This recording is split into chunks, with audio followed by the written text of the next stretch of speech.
Apa kabar Konco Web TV? Bertemu lagi bersama Hersa dalam Warta Media hari ini. 3 berita terbaru yang terjadi di Wonosobo akan Hersa sampaikan selama beberapa menit ke depan, dikutip dari media cetak Wonosobo Express. Jangan lupa subscribe dulu official Wonosobo TV. Berita pertama, awal pemberlakuan PPKM darurat, harga Kepokmas masih terpantau stabil.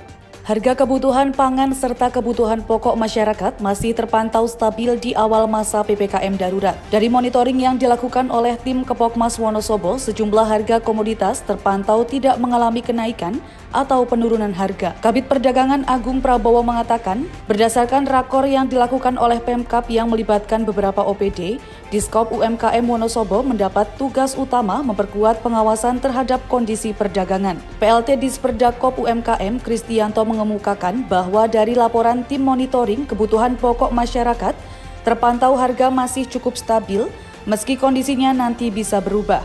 Berita kedua, jika patuh, kasus COVID diprediksi akan melandai akhir Juli. Satgas Percepatan Penanganan COVID-19 Kabupaten Wonosobo memperketat kegiatan 3T atau tindakan melakukan tes COVID-19 atau testing. Haji Dr. Jailan Sulat, Kabid P2P Dinkes Wonosobo mengatakan, tracking dan testing yang dilakukan oleh tim cukup masif. Bahkan angka testing mencapai 21,5 per 1.000 penduduk, padahal angka target 1 per 1.000. Di sisi lain, temuan kasus aktif mencapai 2.063, sebagian besar 1.706 atau 83% tanpa gejala.